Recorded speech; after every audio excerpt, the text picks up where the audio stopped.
अभी तक आपने सुना। वैदेही गुस्से में बोली, झूठ है ये, मुझे आपसे प्रेम नहीं है। ये सुनकर अनिरुद्ध मुस्कुराया और बोला, ये तो 1 घंटे में पता चल जाएगा। वैदेही उसे हैरानी से देखने लगी तो अनिरुद्ध वैदेही के करीब आया। उसने गुस्से में वैदेही की दोनों बाहें पकड़ी और उसकी आंखों में देखकर कहा, अगर अगले 1 घंटे में आपने सामने वाली बर्फ की पहाड़ी पर आकर मुझसे अपने प्यार प्रेम का इकरार नहीं किया तो ठीक 1 घंटे बाद मैं उस पहाड़ी से नीचे खाई में छलांग लगा दूंगा।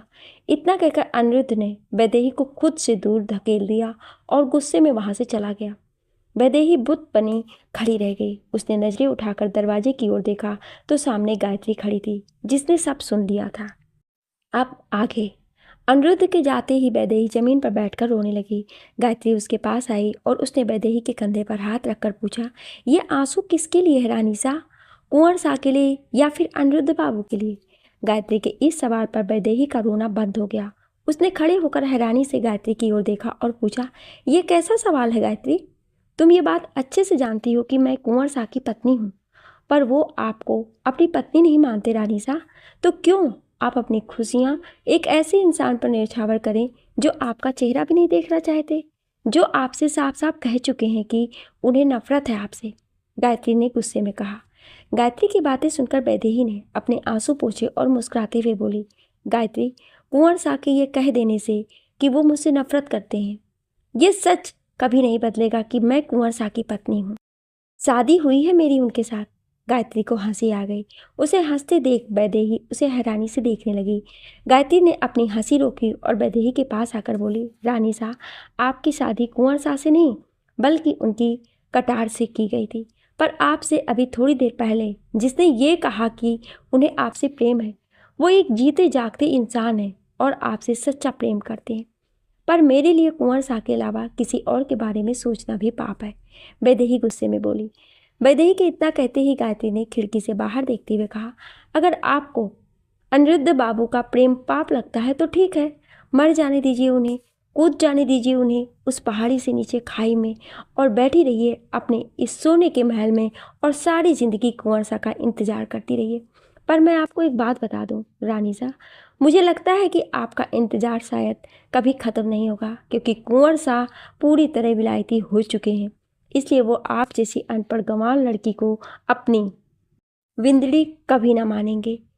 इसलिए बचा लीजिए अनिरुद्ध बाबू को और उनके प्रेम को स्वीकार कर लीजिए। इतना कहकर गायत्री वहां से चली गई। इसके जाते ही वैदेही फिर से जमीन पर बैठ गई। उसे कभी अपनी शादी याद आ रही थी तो कभी अनिरुद्ध के साथ बिताए लम्हे। गायत्री की कई बातें भी उसके कानों में गूंज रही थी। उसने अपने कमरे में रखी रेत की घड़ी की ओर देखा, जिसकी रेत तेजी से नीचे की ओर बह रही थी। उसे घबराहट होने लगी और अनिरुद्ध की दी धमकी याद आने लगी। वो रोते हुए उठी और दौड़कर मंदिर में पहुंची। उसने मंदिर की घंटी बजाई और फिर जमीन पर बैठकर कान्हा जी की मूर्ति से बोली, ठाकुर जी, आज अगर मैंने अनिरुद्ध बाबू का प्रेम स्वीकार करके उन्हें बचाया तो ये गलत होगा, क्योंकि प्रेम के बंधन से ज़्यादा बड़ा विवाह का बंधन होता है। पर पिछले कुछ दिनों में मैं इतना तो समझ चुकी हूँ कि कुंवर सा मुझे कभी नहीं अपनाएंगे। ज़बरदस्ती खुद को उन पर थोप कर मैं उनके और अपने दोनों के साथ अन्याय ही करूँगी। पर अगर मैंने अनिरुद्ध बाबू के प्रेम को स्वीकारा तो समाज की उंगलियां मुझ पर उठेंगी। बहुत बड़ी दुविधा में हूँ ठाकुर जी मैं, मुझे रास्ता दिखाइए। एक और वो इंसान है जो दुनिया की नज़रों में मेरे बिंद है और दूसरी ओर वो इंसान है जो मेरे प्रेम में अपनी जान देने जा रहा है। किसे चुनूं मैं? बोलिए ठाकुर जी, किसे चुनूं मैं? तभी एक बूढ़ी औरत बोली, बेटी, राधा जी भी किसी और की पत्नी थी, पर उन्होंने श्री कृष्ण के लिए अपने प्रेम को चुना, तो क्या उन्होंने भी कोई पाप किया था क्या? वैदेही एक अनजान औरत के मुंह से इतनी बड़ी बात सुनकर हक्की बक्की रह गई। वो बूढ़ी औरत वैदेही के पास आई और उसने वैदेही के सिर पर हाथ फेर कर कहा, बेटी, प्रेम कोई पाप नहीं है, वो तो ईश्वर की आराधना है। और फिर विवाह भी तो बैलगाड़ी के 2 पहिए की तरह होता है। पति पत्नी साथ चलेंगे तो जिंदगी बैलगाड़ी आगे बढ़ेगी, पर अगर किसी एक ने भी साथ चलने से इनकार कर दिया तो जिंदगी कभी आगे ना बढ़ेगी, वहीं थम जाएगी। इसलिए उचित यही होगा कि उस पहिए को वहीं छोड़कर बैलगाड़ी में दूसरा पहिया लगा लिया जाए और आगे बढ़ा जाए। आप जानती हैं कि आप मुझसे क्या कह रही हैं? वैदेही ने उस औरत की ओर देखकर हैरानी से पूछा तो वो औरत मुस्कुराते हुए बोली, बेटी मैं तुझे वक्त रहते अपने प्रेम को बचाने के लिए कह रही हूँ, कहीं देर ना हो जाए। इतना कहकर उस औरत ने मंदिर की घंटी बजाई और भगवान के आगे हाथ जोड़कर वहाँ से चली गई। उनके जाते ही वैदेही बहुत देर तक वहीं खड़ी रही। भगवान की मूर्ति को देखकर उस औरत की बातों के बारे में सोचती रही और फिर खुद से बोली, शायद वो माँ जी ठीक कह रही हैं, प्रेम कोई पाप नहीं है। अनिरुद्ध बाबू की जान लेने का पाप मुझसे नहीं होगा ठाकुर जी, क्योंकि मैं ये जानती हूँ कि उन्होंने इतने कम वक्त में मेरे मन में अपने लिए जगह बना ली है, इसलिए मुझे उनके पास जाना होगा मुझे। इतना कहकर वैदेही दौड़ती हुई उस पहाड़ी पर पहुंची जहां अनिरुद्ध खड़ा उसका इंतजार कर रहा था। वैदेही को देखते ही अनिरुद्ध मुस्कुराते हुए बोला, मुझे पता था कि आप जरूर आएंगी, क्योंकि आप मुझसे प्रेम करती हैं ना। वैदेही ने आहिस्ता से हाँ में अपना सिर हिला दिया और अनिरुद्ध की ओर बढ़ने लगी। अनिरुद्ध वैदेही के पास आया। उसने वैदेही का हाथ पकड़ा और बोला, आइए मेरे साथ।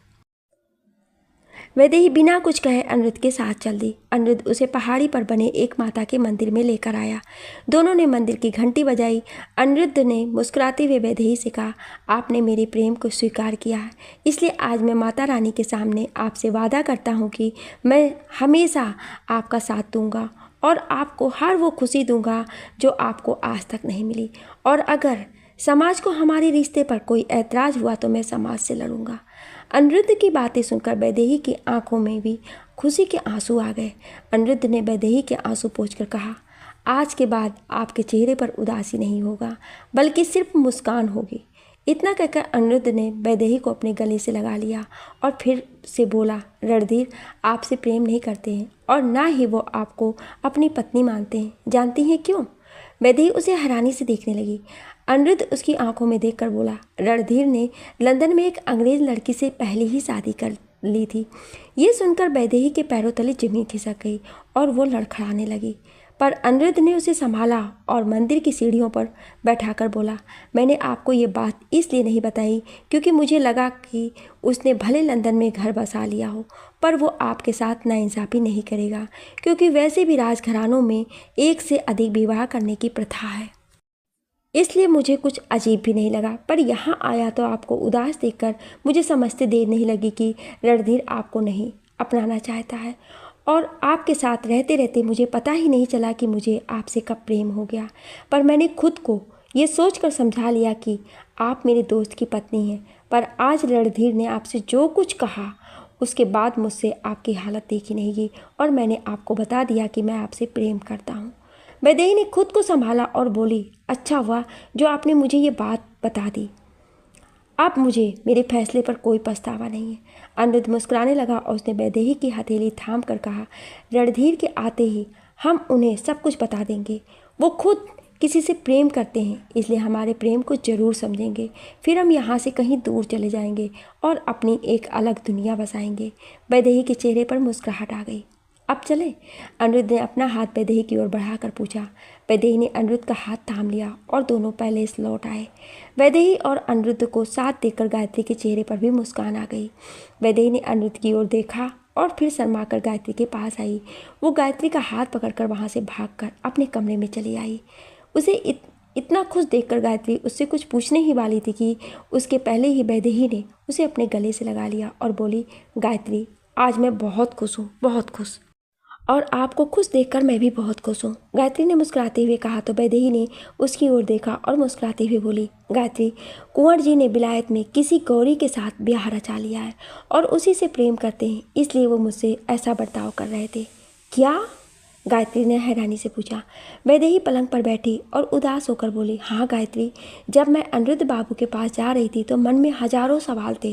मुझे लग रहा था कि मैं जो कर रही हूँ वो पाप है। कुंवर जी की पत्नी होने के बाद मेरे लिए किसी और से प्रेम करना भी पाप है।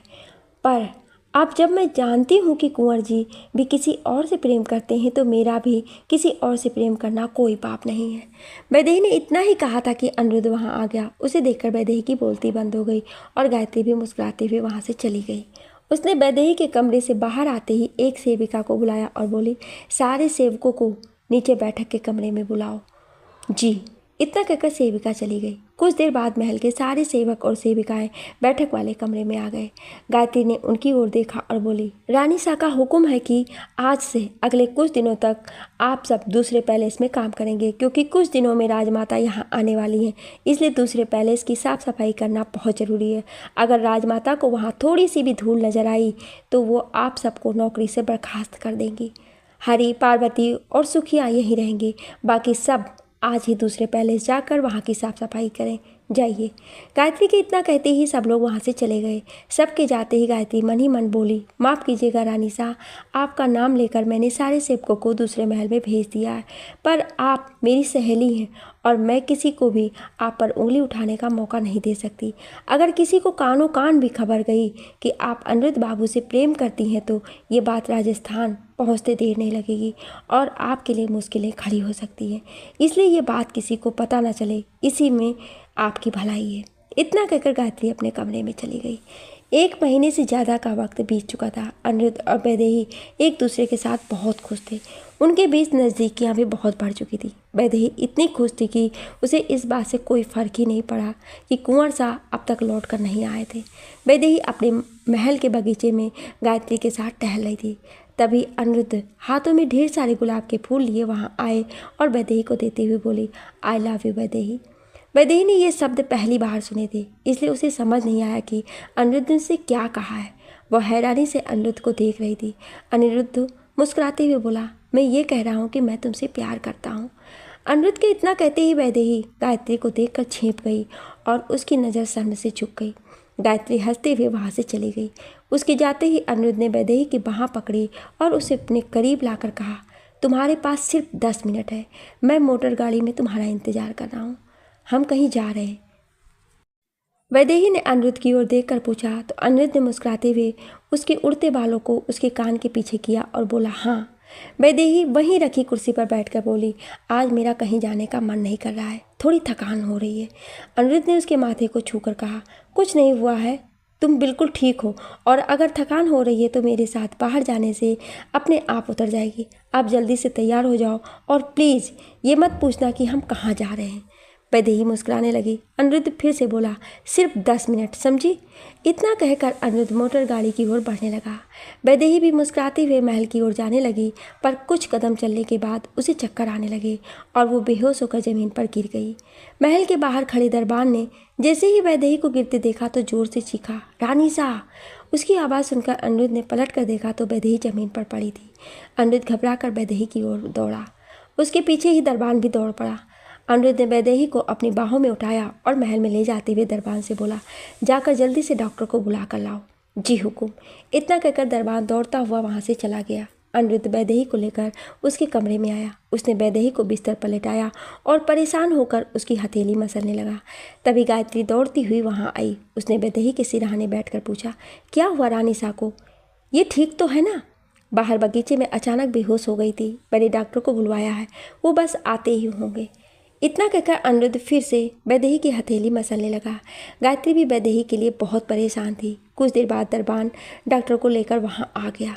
उन्हें देखते ही अनिरुद्ध वैदेही के पास से उठकर खड़ा हुआ और परेशान होकर बोला, अच्छा हुआ डॉक्टर साहब जो आप आ गए, ये अचानक से बेहोश हो गई है। तभी गायत्री बोल पड़ी, डॉक्टर जल्दी से देखिए ना कि रानी सा को क्या हुआ है, ये ऐसे अचानक बेहोश कैसे हो गई। डॉक्टर वैदेही के पास बैठे और उसका चेकअप करने लगे। अनिरुद्ध और गायत्री भी परेशान वहीं खड़े होकर डॉक्टर को वैदेही का चेकअप करते देख रहे थे। डॉक्टर ने चेकअप करने के बाद मुस्कुराते हुए कहा, घबराने की कोई बात नहीं है, बल्कि आप लोगों के लिए खुशखबरी है, ये माँ बनने वाली है।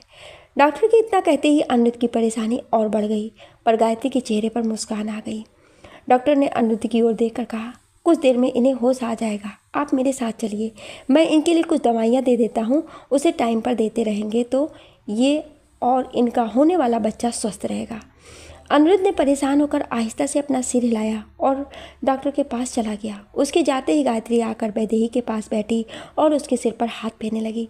कुछ देर बाद वैदेही को होश आ गया। आँख खोलते ही उसने नज़रें घुमाकर देखा तो उसके सामने गायत्री बैठी थी। वैदेही ने उठने की कोशिश करते हुए पूछा, गायत्री मैं यहाँ कैसे आई। गायत्री ने उसे बैठने के लिए सहारा दिया और मुस्कुराते हुए बोली, रानी साहब, अनिरुद्ध बाबू आपको यहाँ लेकर आए थे। आपके लिए खुशखबरी है, आप माँ बनने वाली हैं। गायत्री के मुंह से ये सुनकर कि वो माँ बनने वाली है, वैदेही का चेहरा फूल की तरह खिल गया। उसकी खुशी का ठिकाना ही नहीं रहा।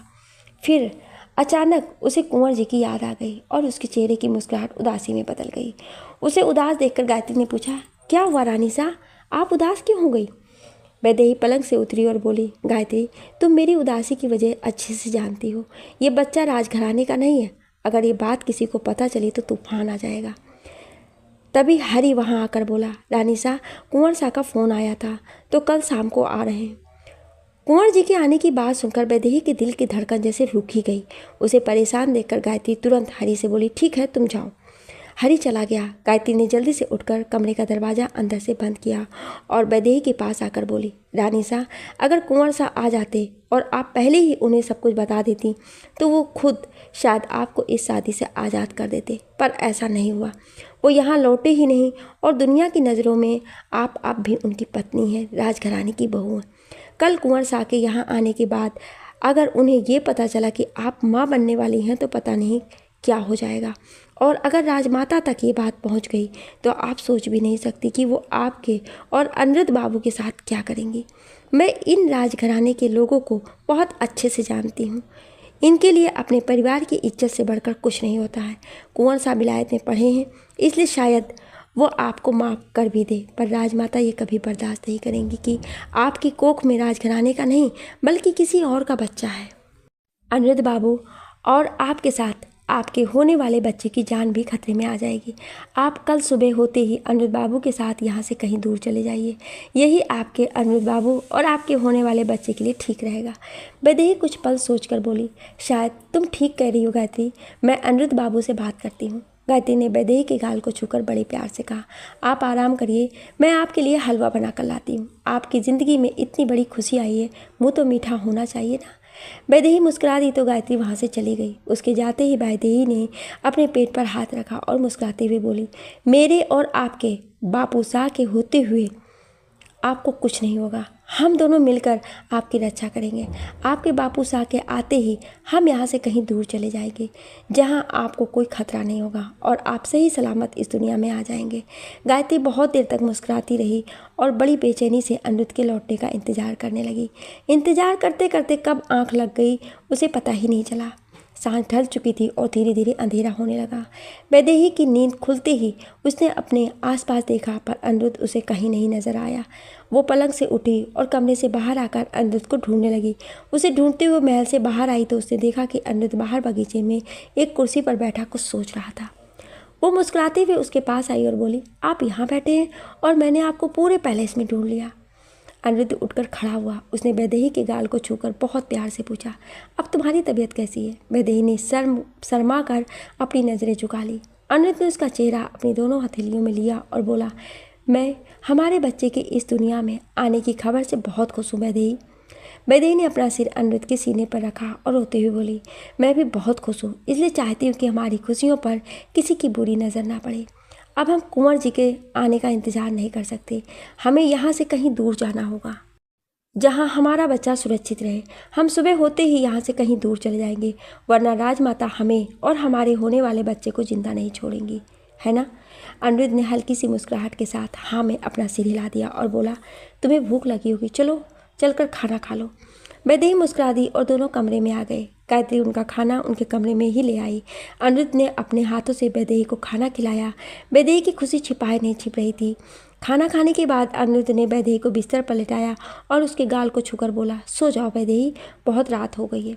वैदेही मुस्कुराने लगी और अनिरुद्ध को देखते देखते सो गई। उसके सोते ही अनिरुद्ध आहिस्ता से वैदेही के पेट को छुआ और मुस्कुराने लगा। सुबह होते ही पक्षियों की आवाज़ से वैदेही की नींद खुल गई। उसने आसपास देखा तो उसे अनिरुद्ध कहीं नजर नहीं आया। वो पलंग से उतरकर खिड़की की ओर बढ़ी। उसने खिड़की खोलकर बाहर देखा, पर अनिरुद्ध वहाँ भी उसे नजर नहीं आए। वो अपने कमरे से बाहर आई और महल में अनिरुद्ध को तलाशने लगी। उसने महल का हर कोना देख लिया, पर उसे अनिरुद्ध कहीं नहीं मिला। वो अपने कमरे में वापस आ गई और पलंग पर बैठकर खुद से बोली, जरूर हमारे यहाँ से जाने का इंतजाम करने गए होंगे। मैं एक काम करती हूँ, अपना सामान बांध लेती हूँ, उनके आते ही निकल जाएंगे। शाम तक कुंवर शाह आ जाएंगे। वो मेरा चेहरा भी नहीं देखना चाहते हैं, पर अनिरुद्ध बाबू तो उनके दोस्त हैं, उनसे ज़रूर मिलेंगे। कहीं अगर उन्हें कुछ पता चल गया तो हमारा यहाँ से निकलना मुश्किल हो जाएगा। वैदेही यही सब सोचते हुए अपना सामान बांधने लगी। उसने अपने कपड़े तो रख लिए, पर सारे गहने उतार कर वहीं टेबल पर रख कर बोली, ये सब तो राजमाता की अमानत है। अगर इन्हें साथ ले गई तो राजमाता सोचेंगी कि मैं उनके गहने लेकर भाग गई, और फिर उन्हें भी शायद मेरा ये सब साथ ले जाना ठीक ना लगे। सामान बांधने के बाद वो दरवाजे की ओर देखने लगी और फिर से बोली, अब तक नहीं आए। कुछ बताकर तो जाना चाहिए था कि कहाँ जा रहे हैं और कब तक आएंगे। आ जाएंगे, अब आप बस उनके साथ जाने की तैयारी कर लीजिए, गायत्री ने अंदर आते हुए कहा। वैदेही के चेहरे पर बड़ी सी मुस्कुराहट आ गई। गायत्री उनके पास बैठी और उसने पूछा, वैसे आप उनके साथ कहाँ जाने वाली हैं? विलायत? वैदेही अनिरुद्ध के बारे में सोचते हुए बोली, मुझे नहीं पता गायत्री कि वो मुझे कहाँ ले जाएंगे, पर वो मुझे जहाँ भी ले जाएंगे मैं मुस्कुराती हुई उनके साथ चल दूँगी, क्योंकि मुझे उन पर खुद से ज़्यादा भरोसा है। इतना कहकर वैदेही ने गायत्री की ओर देखा और बोली, वैसे मुझे लगता है कि मुझे अपने घर ले जाएंगे। उन्होंने मुझे बताया था कि उनका परिवार दिल्ली में रहते हैं। वैदेही ने इतना ही कहा था कि तभी पार्वती वहाँ आकर बोली, हुकुम, अगर आपकी इजाज़त हो तो आपके कमरे की सफाई कर दूँ? वैदेही मुस्कुराते हुए बोली, हाँ कर दो। पार्वती कमरे की सफाई करने लगी तो गायत्री ने वैदेही के कंधे पर हाथ रखकर कहा, मैं आपके लिए चाय ले आती हूँ। वैदेही ने आहिस्ता से गायत्री के कान में कहा, जल्दी से ले आओ, क्योंकि आज शायद मुझे आखिरी बार तुम्हारे हाथों की चाय पीने मिलेगी। वैदेही के इतना कहते ही गायत्री की आंख भर आई और उसने वैदेही को गले लगा लिया। वैदेही की आंखों से भी आंसू छलक आए और वो बोली, मैं तुम्हें कभी नहीं भूलूंगी गायत्री, कभी नहीं। जहाँ भी रहूँगी तुम्हें हमेशा याद रहूँगी। गायत्री रोते हुए उसके गाल को छुआ और वहाँ से चली गई। कमरे में सफाई कर रही पार्वती की नज़र टेबल के पास नीचे कालीन पर पड़े कागज़ पर पड़ी। उसने कागज़ उठाया और वैदेही को देते हुए बोली, हुकुम, ये यहाँ नीचे ज़मीन पर पड़ा था, किसी काम का तो नहीं है? खत की तरह लग रहा है। वैदेही ने उसके हाथों से कागज़ लिया और उसे खोलकर पढ़ने ही जा रही थी कि पार्वती ने पूछा, हुकुम, आप पढ़ना जानती हो? वैदेही मुस्कुराते हुए बोली, पंडित जी की भांजी हूँ और बेटी भी। अंग्रेजी नहीं जानती पर हिंदी पढ़ना जानती हूँ, तभी तो रामायण श्लोक पढ़ पाती हूँ। पार्वती मुस्कुराने लगी और फिर से अपना काम करने लगी। वैदेही ने उस कागज़ की लिखावट को मन ही मन पढ़ना शुरू किया जो हिंदी में लिखा था। मुझे माफ़ कर देना वैदेही, क्योंकि जो मैं तुमसे इस खत के जरिए कहने जा रहा हूँ उसे तुम्हारे सामने खड़े होकर कहने की मुझ में हिम्मत नहीं थी। मैं तुमसे बहुत प्यार करता हूँ, पर अपनी ज़िंदगी से ज़्यादा नहीं। हर इंसान की तरह मुझे भी अपनी ज़िंदगी बहुत प्यारी है। जब से मुझे पता चला है कि तुम माँ बनने वाली हो, मुझे मौत डर सताने लगी है। रणधीर के राज परिवार को मैं रणधीर के जरिए इतना तो जान चुका हूँ कि अगर उन्हें ये पता चला कि तुम्हारी कोख में रणधीर का नहीं बल्कि मेरा बच्चा है तो तुम्हारे साथ मुझे भी जान से मार देंगे। हम जहाँ भी भाग कर जाते ये लोग हम तक पहुँचकर हमें ख़त्म कर ही देंगे।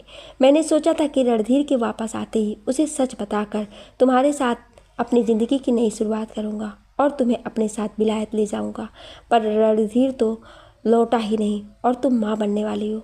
मैं इस बच्चे और तुम्हारी खातिर अपनी ज़िंदगी खतरे में नहीं डाल सकता, इसलिए हमेशा के लिए विलायत वापस जा रहा हूँ और अब कभी लौट कर नहीं आऊँगा। अब इस बच्चे का क्या करना है ये मैंने तुम पर छोड़ा है। चाहे तो जोखिम उठाकर इसे जन्म दो या फिर गिरा दो, पर मेरा इस बच्चे और तुमसे अब कोई लेना देना नहीं है। तुम्हारे साथ बिताए ये 1.5 महीने मैं कभी नहीं भूलूंगा। हो सके तो मुझे माफ़ कर देना, तुम्हारा अनिरुद्ध। पूरा खत पढ़ते ही वैदेही के हाथों से खत छूट गया। उसे ऐसा लगा जैसे उसकी सारी दुनिया ही वहीं थम गई। उसकी आंखों से आंसू बहने लगे। सफाई कर रही पार्वती ने जब उसे रोते देखा तो पूछने लगी, क्या हुआ हुकुम? वैदेही को जैसे उसकी कोई बात सुनाई ही नहीं दी। तभी गायत्री वहाँ चाय लेकर आ गई। उसने वैदेही को ऐसे बैठे देखा तो चाय की ट्रे टेबल पर रखी और वैदेही के पास बैठी। उसने वैदेही के कंधे पर हाथ रखकर पूछा, क्या हुआ रानी सा, आप ऐसी क्यों बैठी हैं? वैदेही ने कोई जवाब नहीं दिया। गायत्री ने फिर से पूछा, क्या हुआ रानी सा? जब वैदेही कुछ नहीं बोली तो पार्वती ने ज़मीन पर पड़ा खत उठाकर गायत्री को देते हुए कहा, ये ज़मीन पर पड़ा था, मैंने उठाकर हुकुम को दिया तो उन्होंने इसे पढ़ा। पढ़ने के बाद से ये ऐसी ही बैठी हैं। गायत्री ने तुरंत उसके हाथ से खत लिया और उसे पढ़ने लगी। खत पढ़ने के बाद उसकी आंखें खुली की खुली रह गई। उसके हाथ से भी खत छूटकर ज़मीन पर गिर गया। पार्वती ने परेशान होकर पूछा, क्या हुआ बाईसा? गायत्री ने खुद को संभाला और बोली, कुछ नहीं, तुम जाओ और जाकर बाहर सफाई करो। पार्वती ने वैदेही की ओर देखा और फिर वहाँ से चली गई। गायत्री ने भागकर कमरे का दरवाज़ा बंद किया और वैदेही के पास आकर बोली, रानी सा, ये खत ये अनिरुद्ध ने लिखा है। वो ऐसा कैसे कर सकता है? वो यूं आपको इस हालत में अकेले छोड़कर कैसे जा सकते हैं? आप फिक्र मत करिए, मैं उन्हें ऐसे आपकी ज़िंदगी के साथ खेल कर कहीं नहीं जाने दूंगी। मैं उन्हें ढूंढ कर लाऊंगी, आप चिंता मत करिए। इतना कहकर गायत्री उठकर जाने लगी, पर तभी वैदेही बेहोश होकर बिस्तर पर ही लुढ़क गई। गायत्री जोर से तीखी, रानी सा। उसने वैदेही को होश में लाने की कोशिश की, उसके चेहरे पर पानी भी डाला, पर होश नहीं आया। गायत्री ने घबरा कर दरवाज़ा खोला और ज़ोर से चीखी, हरी। हरी नीचे था, इसलिए गायत्री की आवाज़ सुन नहीं पाया और उसकी आवाज़ सुनकर पार्वती भागती हुई वहां आ गई। पर वो कुछ पूछती उसके पहले ही गायत्री घबरा कर बोली, पार्वती, हरी से कहो कि जल्दी से डॉक्टर साहब को ले आए, रानी साहब बेहोश हो गई हैं। जी बाई साहब। इतना कहकर पार्वती वहाँ से चली गई। उसके जाते ही गायत्री फिर से वैदेही के पास आई और घबरा कर उसकी हथेली मसलने लगी, पर वैदेही को होश नहीं आया। कुछ देर बाद उसे किसी के आने की आहट सुनाई दी। लगता है डॉक्टर साहब आ गए हैं। गायत्री ने इतना ही कहा और उठकर दरवाजे की ओर दौड़ी, पर राजमाता को अपने सामने देखकर वो हक्की बक्की रह गई। राजमाता ने उसे ऐसे देख तो मुस्कुराते हुए पूछा, ऐसा चेहरा क्यों बनाया हुआ है आपने गायत्री? हम राजमाता हैं, कोई भूत नहीं। राजमाता की इतना कहते ही गायत्री घबरा गई और बोली, राजमाता, वो रानी साहब बेहोश हो गई हैं। बहू रानी बेहोश हो गई हैं? ये सुनकर राजमाता तुरंत कमरे में आई और वैदेही को देखकर परेशान होकर बोली, तो तुम ऐसे क्यों खड़ी हो? जाओ जाकर डॉक्टर को बुलवाओ। हरी डॉक्टर साहब को लेने गया है, गायत्री ने डरते हुए कहा। राजमाता वैदेही की हथेली मसलते हुए बोली, वैदेही, क्या हुआ बेटा आपको? उठिए बेटा, हम हैं राजमाता। वैदेही को थोड़ा थोड़ा होश आने लगा। ये देखकर गायत्री के चेहरे पर हल्की सी मुस्कान आ गई, पर तभी उसकी नज़र ज़मीन पर पड़े खत पर पड़ी और वो घबरा गई। वो कुछ पल सोचकर राजमाता के पास आकर खड़ी हो गई और उसने मौका पाकर आहिस्ता से वो खत उठा लिया। वैदेही की आंखें खुलते ही जब उसने राजमाता को अपने सामने देखा तो पलकें भी नहीं झपका पाई। राजमाता उसे होश में देखकर बहुत खुश हुई। उन्होंने बहुत प्यार से वैदेही के सिर पर हाथ फेरकर पूछा, बहू रानी, आप ठीक तो है ना? अचानक से आप बेहोश कैसे हो गई? राजमाता के इस सवाल को सुनकर वैदेही को घबराहट होने लगी और वो गायत्री की ओर देखने लगी। गायत्री ने उसे कुछ न कहने का इशारा किया। तभी वहाँ डॉक्टर साहब आ गए। डॉक्टर को देखते ही राजमाता वैदेही के पास से उठी और डॉक्टर से बोली, देखिए ना डॉक्टर साहब, हमारी बहू अचानक से बेहोश कैसे हो गई? डॉक्टर वैदेही के पास बैठे और उसका चेकअप करते हुए बोले, मैंने कल ही आपसे कहा था कि आपको आराम करना चाहिए और आपको अपनी दवाइयाँ भी टाइम पर लेना होगा ताकि आप और आपका होने वाला बच्चा स्वस्थ रहे। बच्चे की बात सुनते ही राजमाता हैरानी से वैदेही को देखने लगी। वैदेही ने अपनी आंखें बंद कर ली और उसकी आंखों से आंसू बहने लगे।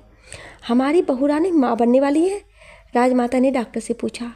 डॉक्टर ने मुस्कुराते हुए जवाब दिया, जी, आपकी बहू माँ बनने वाली है, इसलिए अब आपको इनका ख्याल रखना होगा। इन्हें किसी भी बात की टेंशन नहीं होनी चाहिए, वरना इनकी सेहत खराब हो सकती है और इनके बच्चे पर असर पड़ सकता है।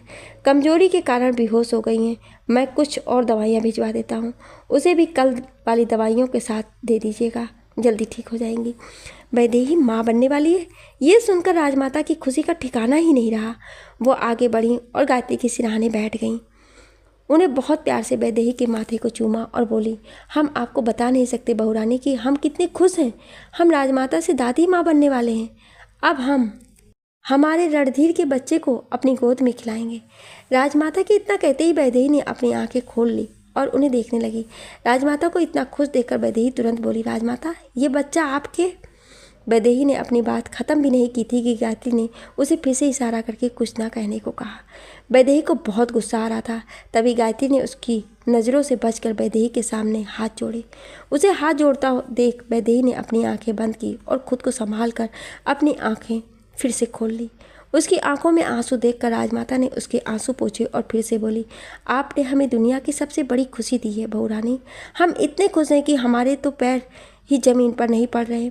हमारा दिल कर रहा है कि हम खूब नाचें और सबको बताएं कि हमारी रियासत का वारिस इस दुनिया में आने वाला है। ये सब सुनकर वैदेही को बहुत बुरा लग रहा था। वो कुछ बोल ही नहीं पा रही थी। राजमाता ने अपनी सेविका चंपा के हाथों से अपना बटुआ लिया और उसमें से नोटों की गड्डी निकालकर वैदेही के सिर से 3 बार उतारकर डॉक्टर को देते हुए बोली, ये लीजिए डॉक्टर साहब, इसे आप रखिए, क्योंकि हमें सबसे पहले आपने ये खुशखबरी दी है। शुक्रिया। डॉक्टर ने गड्डी लेते हुए कहा, आपका बहुत बहुत शुक्रिया। इन्हें दवाइयाँ वक्त पर देते रहिएगा और इनके खाने पीने वक्त पर, सोने का खास ख्याल रखिएगा। जी डॉक्टर, आप फिक्र मत कीजिए, अब हम खुद हमारी बहू का ख्याल रखेंगे और खुद अपने हाथों से खाना बनाकर इन्हें खिलाएंगे। इनके आराम का ख्याल भी हम खुद ही रखेंगे। राजमाता वैदेही के सिर पर हाथ फेरकर बोली, ठीक है, अब मैं चलता हूँ, ख्याल रखिएगा इनका। डॉक्टर के इतना कहते ही राजमाता ने मुस्कुराकर अपना सिर हिला दिया तो डॉक्टर साहब चले गए। वैदेही उठकर बैठी ही थी कि राजमाता ने उसे गले से लगा लिया। उनकी आंखों से खुशी के आंसू बहने लगे, पर वैदेही गायत्री की ओर देखने लगी। आप आराम करिए, हम ठाकुर जी का शुक्रिया करके अभी आते हैं। इतना कहकर राजमाता चंपा के साथ वहाँ से चली गई। वैदेही ने रोते हुए गायत्री की ओर देखा तो गायत्री ने दौड़कर कमरे के दरवाजे को अंदर से बंद किया और वैदेही के पास आई। तुमने मुझे राजमाता को सच क्यों नहीं बताने दिया? वैदेही ने गुस्से में पूछा। गायत्री उनके पास बैठी और बोली, आपके होने वाले बच्चे के लिए। वैदेही उसे हैरानी से देखने लगी। गायत्री फिर से बोली, रानी साहब, मेरी बात समझिए, हमारे पास चुप रहने के अलावा इस वक्त कोई रास्ता नहीं है। अपनी राजमाता को कुछ भी बताया तो आपको गोली मार देंगी। तो मार दें, पर इतने झूठ का बोझ नहीं उठाऊंगी मैं। ये बच्चा राज परिवार का नहीं है, यही सच है। वैदेही गुस्से में बोली। गायत्री तीखी सी मुस्कुराहट के साथ बोली, ठीक है, जाइए और राजमाता को सच बता दीजिए और अपने हाथों अपने बच्चे की जान ले लीजिए। वैसे भी इस बच्चे के पिता तो इसे मौत के मुंह में छोड़कर भाग गए हैं, तो आप क्यों इसके बारे में सोचेंगी? मर जाने दीजिए इसे और खुद भी मर जाइए। अनिरुद्ध बाबू ने आपको धोखा दिया है तो उसकी सज़ा तो आपको और इस अजन्मे बच्चे को जरूर मिलनी चाहिए। चलिए, मैं खुद राजमाता को सच बता देती हूँ, चलिए। गायत्री की बातें सुनकर वैदेही फूट फूट कर रोने लगी। गायत्री ने उसे अपने गले से लगाकर कहा, रानी साहब, अनिरुद्ध बाबू ने जो धोखा आपके साथ किया है उसके लिए भगवान उन्हें कभी माफ़ नहीं करेगा। आपकी और अपने बच्चे की जिम्मेदारी से भाग गए हैं वो, पर आप अपनी जिम्मेदारी से कैसे भाग सकती हैं? आप इस बच्चे की माँ हैं और एक माँ तो सारी दुनिया से लड़कर भी अपने बच्चे की हिफाजत करती है।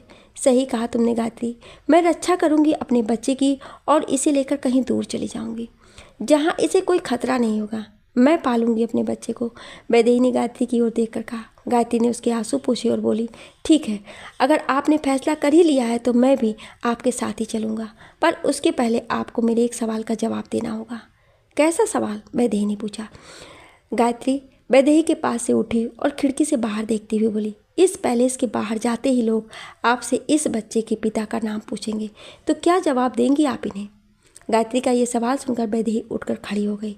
गायत्री ने फिर से पूछा, और बड़ा होकर जब ये बच्चा आपसे अपने पिता के बारे में पूछेगा तो क्या आप उसे बता पाएंगे कि ये आपके पति की नहीं बल्कि उनके दोस्त की नाजायज संतान है? गायत्री के इतना पूछते ही वैदेही ने आगे बढ़कर उसके गाल पर बहुत जोर से थप्पड़ मार दिया और बोली, हिम्मत कैसी हुई तुम्हारी मेरे बच्चे के लिए ऐसे गंदे शब्द इस्तेमाल करने की?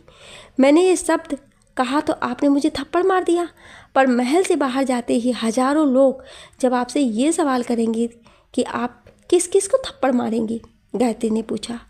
वैदेही कोई जवाब नहीं दे पाई तो गायत्री फिर से बोली, इस पैलेस से बाहर निकलते ही आपको लोगों ने की इन सवालों के जवाब देने होंगे, और अगर आप इन सवालों के जवाब नहीं दे पाई तो लोग आपसे ये पूछेंगे कि आपने आपके पति को क्यों छोड़ा। दे पाएंगे जवाब? बता पाएंगी लोगों को कि आपके पति ने आपको नहीं अपनाया, इसलिए आपने किसी और से रिश्ता जोड़ लिया और आपको एक बच्चे की माँ बनाकर अपनी जिम्मेदारी से भाग खड़ा हुआ। वैदेही जमीन पर बैठकर रोने लगी। गायत्री भी उसके पास बैठी और उसके कंधों को छूकर बोली, नहीं दे पाएंगी आप किसी के सवालों के जवाब, इसलिए मैं कह रही हूँ अपने बच्चे की ज़िंदगी और उसका भविष्य खतरे में मत डालिए। मेरी बात मान जाइए, किसी को कुछ मत बताइए। अगर मैं नहीं बताऊँगी तो क्या कुंवर जी चुप रहेंगे? वैदेही ने रोते हुए पूछा तो गायत्री भी सोचने पड़ गई। वैदेही फिर से बोली, मुझे छूना तो दूर की बात, कुंवर जी ने आज तक मुझे देखा भी नहीं है।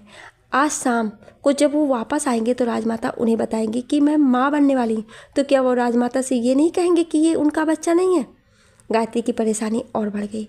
वैदेही रोते हुए बोली, सच कभी नहीं छिपता गायत्री, एक ना एक दिन वो किसी ना किसी रूप में लोगों के सामने आ ही जाता है, और फिर मेरा सच तो कभी छिप ही नहीं सकता। इससे पहले कि मेरा सच किसी और रूप में राजमाता के सामने आए, अच्छा होगा कि मैं खुद उन्हें सच बता दूं और फैसला उन पर ही छोड़ दूं। इतना कहकर वैदेही उठी और दरवाजे की ओर बढ़ी। उसने जैसे ही दरवाज़ा खोला तो देखा कि राजमाता उसके कमरे में आ ही रही थी। वैदेही उनके पास पहुंची। वो कुछ कहने ही जा रही थी कि राजमाता ने पूछा, बहू रानी आप बाहर क्यों आई? चलकर अपने कमरे में आराम करिए, डॉक्टर ने आपको आराम करने के लिए कहा है, चलिए। राजमाता मुझे आपको कुछ बताना है, वैदेही ने उनके साथ अपने कमरे में आते हुए कहा। राजमाता ने उसकी दोनों बाहें पकड़ी और उसे बिस्तर पर बैठाकर कहा, हमें पता है कि आप हमें क्या बताने वाली हैं। राजमाता के इतना कहते ही वैदेही हैरानी से उन्हें देखने लगी और गायत्री भी परेशान हो गई। राजमाता ने वैदेही के गाल को छुआ और बोली, आप हमें यही बताना चाहती हैं ना कि रणधीर आज यहाँ आने की बजाय विलायत वापस चले गए? वैदेही और गायत्री एक दूसरे का मुंह देखने लगी। तभी राजमाता फिर से बोली, अभी अभी हमने जम्मू फ़ोन किया था उन्हें ये खुशखबरी देने के लिए कि वो पिता बनने वाले हैं, पर उनके सेवक ने हमें बताया कि रणधीर कल ही दिल्ली के लिए निकल गए थे और आज वो हवाई जहाज़ से चीन जा रहे हैं। चीन पहुंचकर वो अपने दोस्तों के साथ हिमालय की चोटी पर चढ़ने जा रहे हैं, इसलिए वो हमसे फ़ोन पर भी बात नहीं कर पाएंगे और हम उनकी फ़िक्र ना करें।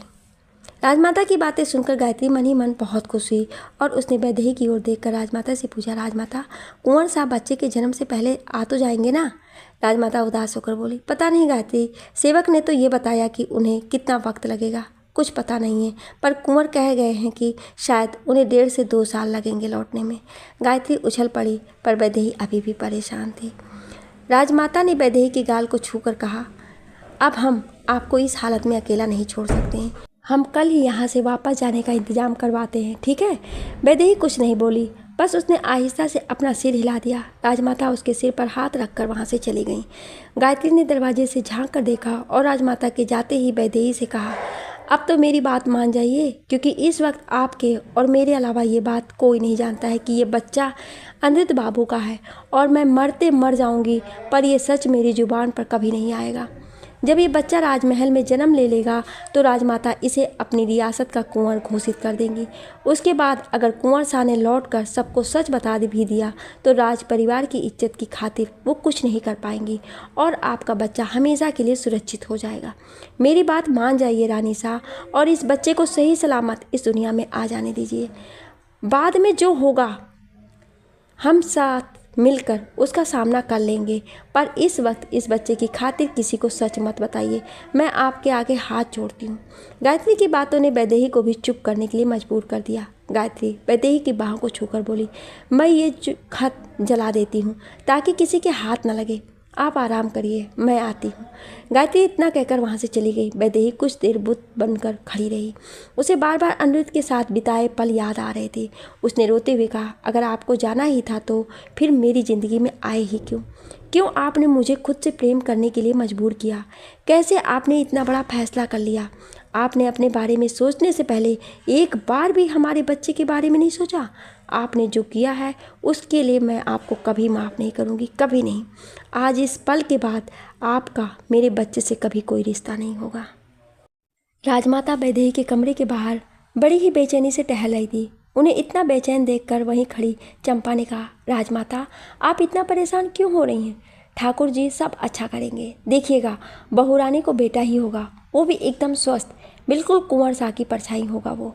ये सुनकर राजमाता मुस्कुराने लगी। उन्होंने अपने गले से एक माला निकाली और चंपा को देते हुए बोली, चंपा ये रखो, ये सिर्फ शुभ बोलने के लिए है। अगर तुम्हारी कहीं बात सच हो गई तो हम तुम्हें सिर से पैर तक सोने से लाद देंगे। चंपा मुस्कुराकर माला देख ही रही थी कि तभी डॉक्टर साहिबा वैदेही के कमरे से मुस्कुराते हुए बाहर आई। उन्हें देखते ही राजमाता उनकी ओर दौड़ी। वो कुछ पूछती उसके पहले ही डॉक्टर साहिबा बोली, आपको बहुत बहुत बधाई हो राजमाता, बेटा हुआ है, आप दादी बन गई। डॉक्टर साहिबा के इतना कहते ही राजमाता की तो खुशी का ठिकाना ही नहीं रहा। वो खुशी के मारे रोने लगी। उन्होंने तुरंत अपने पहले सोने के कंगन उतार कर डॉक्टर साहिबा को देते हुए कहा, ये रखिए आप, इससे 10 गुना ज़्यादा आपके घर पहुंच जाएगा। बस हमें ये बताइए कि हमारी बहू और हमारा पोता स्वस्थ तो है ना? जी राजमाता, दोनों बिल्कुल ठीक है। डॉक्टर साहिबा मुस्कुराते हुए बोली तो राजमाता दौड़ती हुई वैदेही के पास आई। उसकी गोद में बच्चा देखकर राजमाता ने अपनी आंखें बंद कर ली। वैदेही के पास खड़ी गायत्री ने तुरंत पूछा, आपने अपनी आंखें बंद क्यों कर ली राजमाता? राजमाता ने आहिस्ता से अपनी आंखें खोली और अपने आंसू पोंछकर वैदेही के पास आई और बोली, कहीं अपने पोते को देखकर खुशी के मारे हमारे प्राण ही ना निकल जाए, बस इसलिए खुद को इन्हें देखने के लिए तैयार कर रहे थे। ये सुनकर गायत्री मुस्कुराने लगी, पर वैदेही के चेहरे पर कोई मुस्कुराहट नहीं थी। वो बस राजमाता को देख रही थी। राजमाता ने वैदेही के पास से बच्चे को उठाया और उसकी मोहिनी सूरत देखकर उसे अपने सीने से लगा लिया। वैदेही मन ही मन बोली, पता नहीं राजमाता, इतने बड़े धोखे के लिए आप मुझे कभी माफ करोगी या नहीं।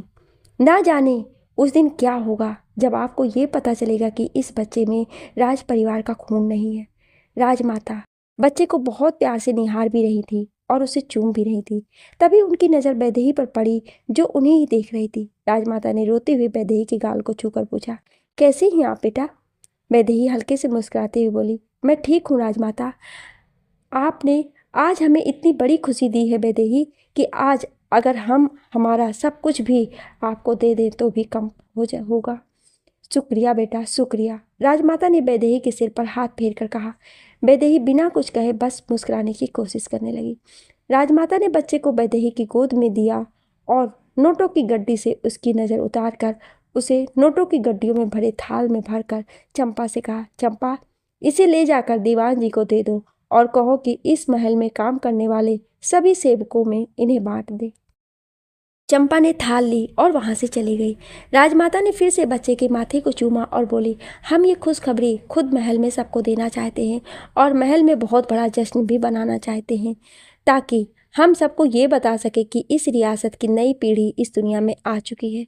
इतना कहकर राजमाता ने गायत्री की ओर देखकर कहा, आप इनका ख्याल रखिए, हम महल में मिठाइयाँ बंटवा कर आते हैं और रणधीर तक ये खुशखबरी पहुँचाने की कोशिश करते हैं। वैदेही गायत्री की ओर देखने लगी। राजमाता ने एक बार फिर बच्चे के सिर पर हाथ फेरा और चली गई।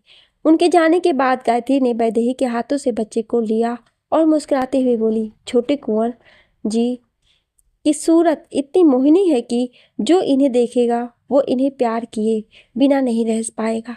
आप इन्हें काला टीका लगा दीजिए रानी सा, ताकि इन्हें किसी की बुरी नजर ना लगे। सूरज पूजा के पहले इन्हें कुछ नहीं लगाया जा सकता। गायत्री वैदेही ने गायत्री की ओर देखकर कहा। गायत्री मुस्कुरा दी और उसने बच्चे को फिर से वैदेही की गोद में देकर पूछा, आपने इनका नाम क्या सोचा है रानी सा? वैदेही उदास होकर बोली, कुछ नहीं, क्योंकि पिछले 8 महीने से मैं बस यही सोच रही हूँ कि उसे उस नाम से कैसे बचाऊंगी जो कुंवर जी के आने के बाद दुनिया इसे देने वाली है। सच बाहर आते ही दुनिया मेरे बच्चे को नाजायज कहकर बुलाएगी। इतना कहकर वैदेही अपने बच्चे को सीने से लगाकर रोने लगी। गायत्री भी कुछ नहीं बोल पाई। इधर राजमाता की खुशी के मारे पैर ही जमीन पर नहीं पड़ रहे थे। वो खुद महल के बाहर खड़ी होकर गरीबों को कंबल और मिठाइयाँ बांट रही थी। उन्हें इतना खुश देखकर दीवान जी उन्हें कंबल देते हुए बोले, राजमाता, आज आपकी बरसों की तपस्या सफल हो गई। इस रियासत को उसका अगला वारिस मिल गया। अब हमारी रियासत को सरकार के अधीन कोई नहीं कर सकता है और ना ही कोई और इस रियासत पर अपना हक जता पाएगा। राजमाता ने मुस्कुराते हुए उनके हाथों से लिया कंबल एक गरीब आदमी को देते हुए दीवान जी से कहा, हाँ दीवान जी, आज बरसों बाद हम सुकून की नींद सो पाएंगे, क्योंकि आज हमने हमारे स्वर्गवासी पति को दिया हुआ वचन पूरा कर दिया है। वैसे आपने ये खुशखबरी हमारे देवर शाह को भिजवाई या नहीं? दीवान जी बोले, भिजवा दी है राजमाता। ये खबर सुनकर वो खुद को चाबुक मार रहे होंगे और अपने ही बाल नोच रहे होंगे। दीवान जी के इतना कहते ही राजमाता को हंसी आ गई।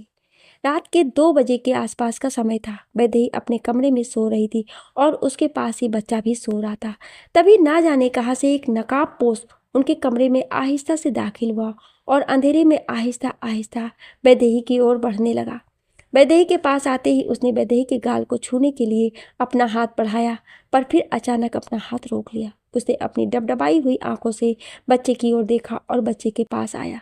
उसने बच्चे को आहिस्ता से उठाया और उसके माथे को चूमकर उसे मोमबत्ती की हल्की सी रोशनी में बड़े प्यार से देखने लगा।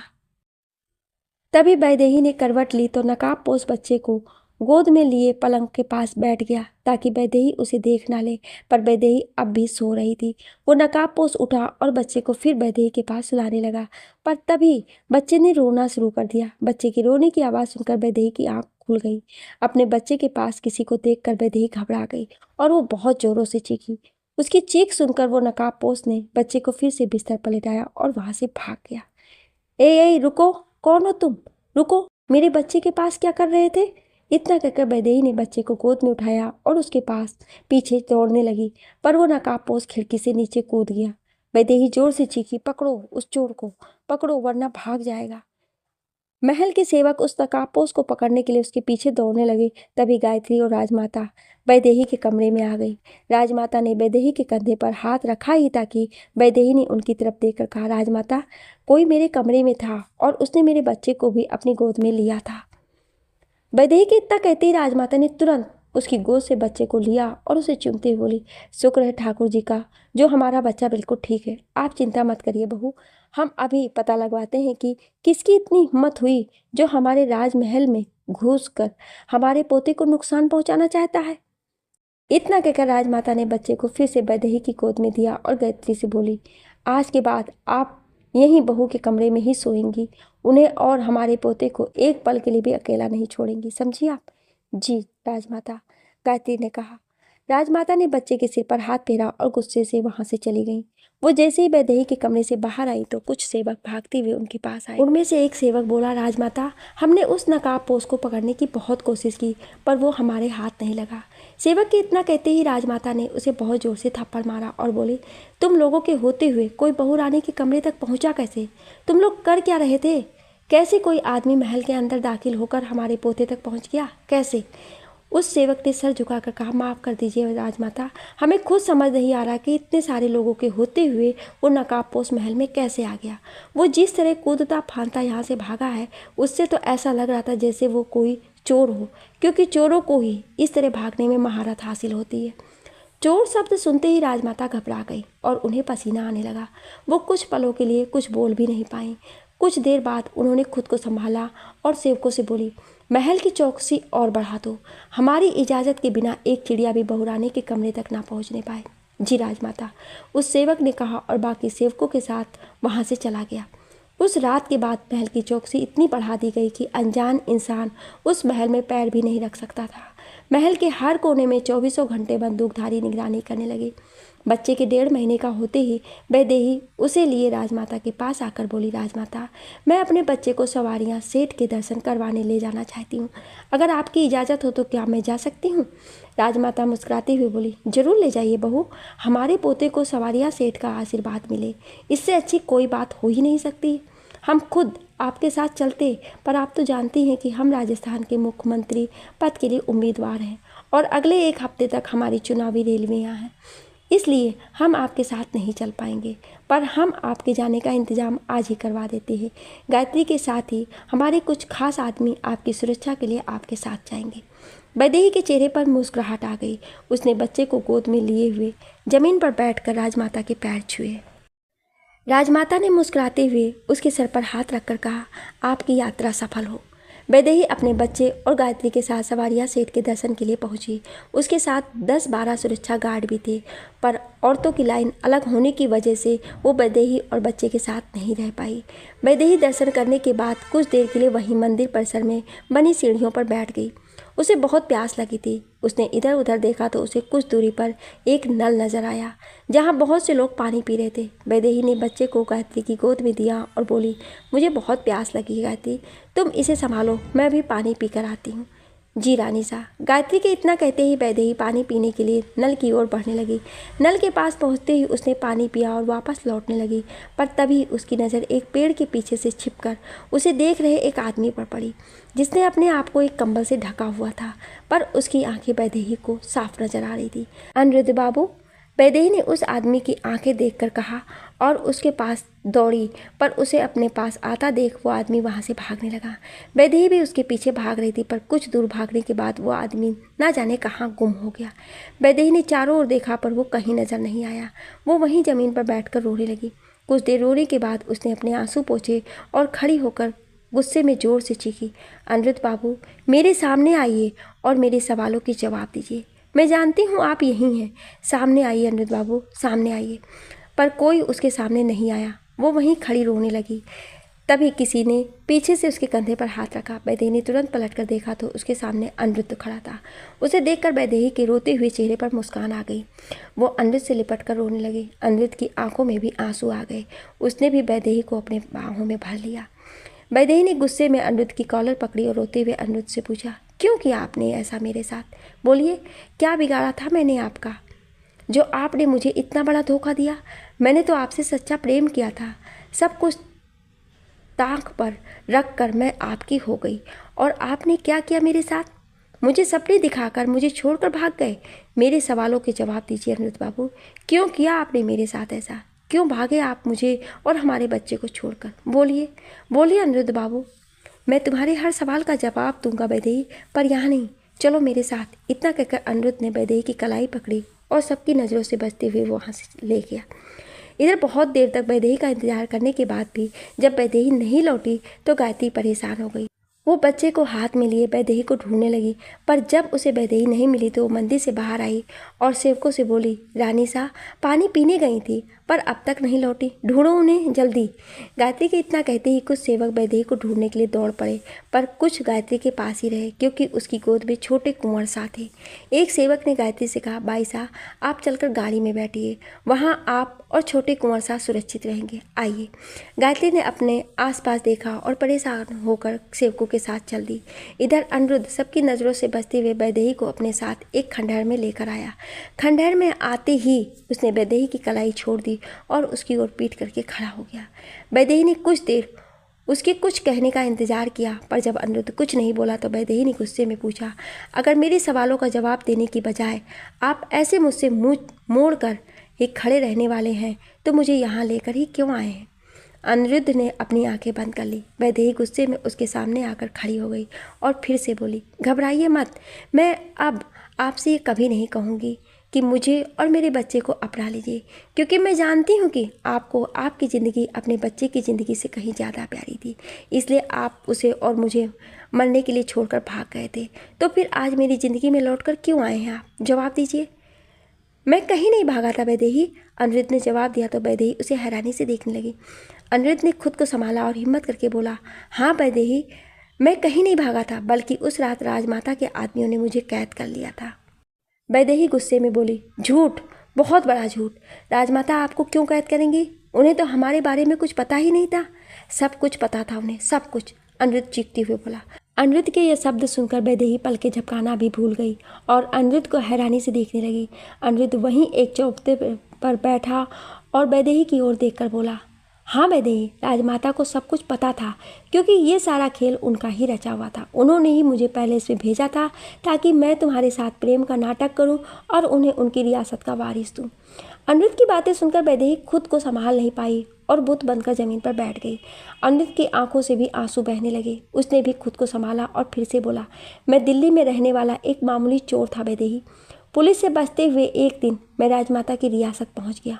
वहां मैं एक गहने की दुकानों में चोरी करने के इरादे से घुसा, पर पुलिस वहां भी आ गई।